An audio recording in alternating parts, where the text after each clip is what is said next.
कहा जाता है कि आप गुजरात गए हो और कच्छ का रण नहीं देखा तो कुछ भी नहीं देखा। रण का मतलब रेगिस्तान होता है और यह जो कच्छ का रण है वह नमक का रेगिस्तान है, इसीलिए इसे सफ़ेद रेगिस्तान भी कहा जाता है। वर्षा ऋतु में यहाँ समुद्र का पानी जमा हो जाता है और यह आर्द्र भूमि अर्थात वेटलैंड का रूप ले लेता है।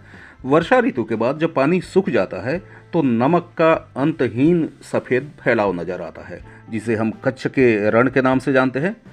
गुजरात के कच्छ जिले में मौजूद इस नमक के रेगिस्तान के दो हिस्से हैं, एक बड़ा रण जिसे the great run of Kutch के नाम से जानते हैं और एक छोटा रण जिसे लिटिल रन ऑफ कच्छ के नाम से जानते हैं। ग्रेट रन ऑफ कच्छ में मौजूद एक छोटे से गांव धोडो को संयुक्त राष्ट्र की एजेंसी विश्व पर्यटन संगठन UNWTO ने इस वर्ष के दुनिया के सर्वश्रेष्ठ पर्यटन गांव अर्थात बेस्ट टूरिज्म विलेजेज 2023 की सूची में शामिल किया है।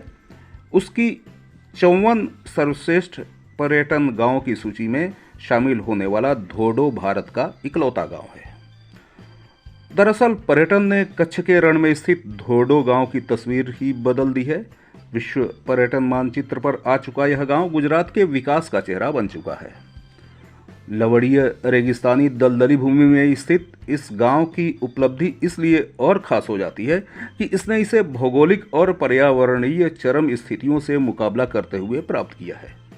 2001 में आए भूज के भूकंप ने इस गांव को तबाह कर दिया था, जिसके चलते गांव का विकास और अधिक चुनौतीपूर्ण हो गया था, लेकिन ग्रामीणों ने चुनौती को स्वीकार किया और सरकार की मदद से गांव को दुनिया के पर्यटन मानचित्र पर ला खड़ा किया। धोडो गांव के विकास के उपकरण के रूप में पर्यटन को रण उत्सव के माध्यम से शुरू किया गया, जो हर साल नवंबर से फरवरी के 4 महीनों तक चलता है। इसके तहत रेगिस्तानी भूमि में एक विशेष टेंट सिटी बनाई जाती है, जिसमें पर्यटकों को सभी जरूरी सुविधाएं उपलब्ध कराई जाती हैं। इन 4 महीनों के दौरान गांव अपने उपभोक्ताओं को सभी प्राकृतिक व सांस्कृतिक संसाधन व उत्पाद प्रदर्शित करता है। स्वयं प्रधानमंत्री नरेंद्र मोदी भी गांव के विकास में काफी रुचि लेते रहे हैं। गुजरात के अंदर पाकिस्तान की सीमा पर आखिरी गांव है कच्छ के रेगिस्तान में धोडो। आखिरी गांव को जिंदा कर दिया, उसके कारण पूरा इलाका जिंदा हो गया।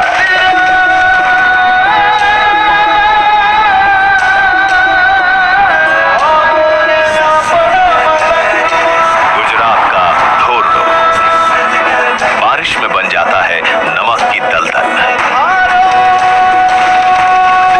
और सर्दियों में नमक का कण कण बन जाता है रण, नमक का विशाल सफेद सागर।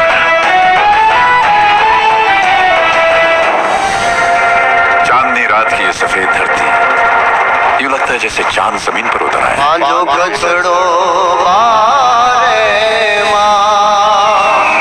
2006 में देश के इस आखिरी गांव को देश का प्रथम गांव बनाने का साहस किया था नरेंद्र मोदी ने, और 5 साल पहले ही भूकंप से बर्बाद हो चुके कच्छ के इस सफेद रण पर रंगों का मेला सजाने का सपना देखा था।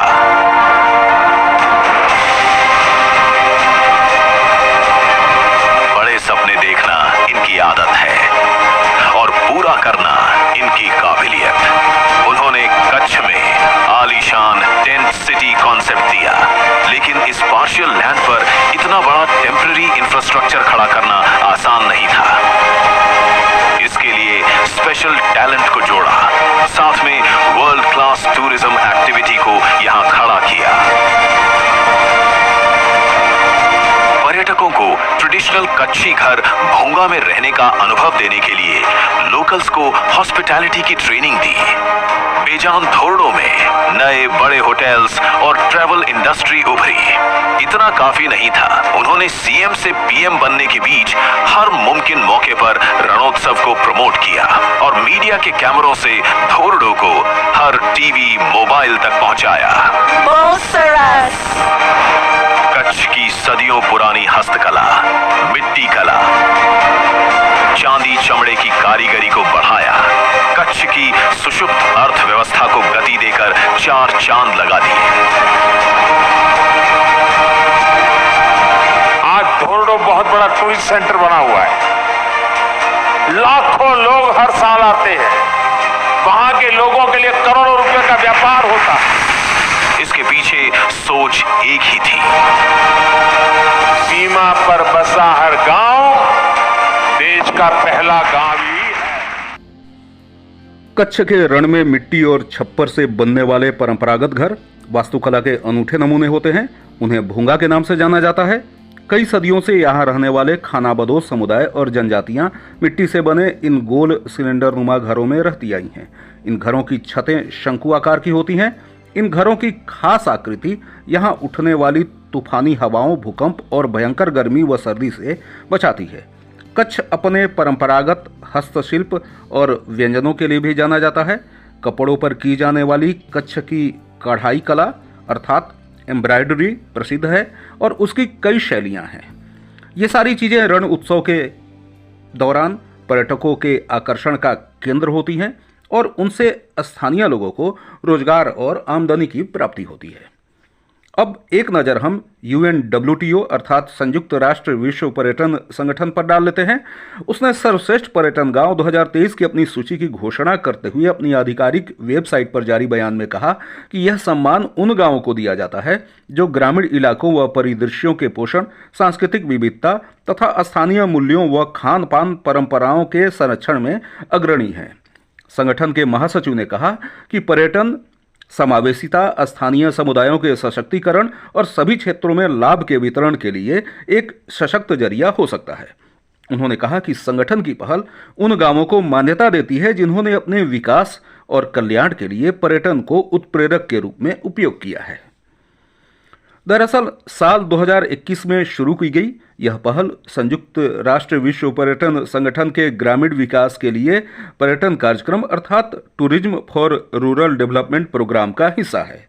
कार्यक्रम पर्यटन के जरिए ग्रामीण क्षेत्रों में विकास और समावेशन को बढ़ावा देने, जनसंख्या में कमी से निपटने, नवाचार और मूल्य श्रृंखला एकीकरण को आगे बढ़ाने तथा टिकाऊ प्रथाओं अर्थात सस्टेनेबल प्रैक्टिसेज को प्रोत्साहित करने के लिए काम करता है। आपको बता दें कि कच्छ का रण भारतीय जंगली गधा जैसे वन्यजीवों के लिए भी जाना जाता है। स्थानीय तौर पर भारतीय जंगली गधा को घुड़खर कहा जाता है। वहाँ कच्छ के छोटे रण में भारतीय जंगली गधे का अभयारण्य है। जब हम नमक के रेगिस्तान की चर्चा कर रहे हैं तो यह जानना भी मुनासिब होगा कि भारत चीन और अमेरिका के बाद दुनिया का तीसरा सबसे बड़ा नमक उत्पादक देश है। भारत में नमक का सबसे बड़ा उत्पादक प्रांत गुजरात ही है। हालांकि यहाँ अगरिया के नाम से जाने जाने वाले नमक का उत्पादन करने वाले किसानों व मजदूरों की स्थिति अच्छी नहीं है। उन्हें स्वास्थ्य संबंधी अनेक परेशानियों का सामना करना होता है और वे अपने बच्चों को अच्छी शिक्षा व बेहतर जीवन दे पाने में समर्थ नहीं हो पाते हैं। उम्मीद करते हैं कि हमारी चर्चा आपको पसंद आई होगी। इसी तरह की अन्य जानकारियों के लिए चैनल को सब्सक्राइब करना न भूलें। धन्यवाद।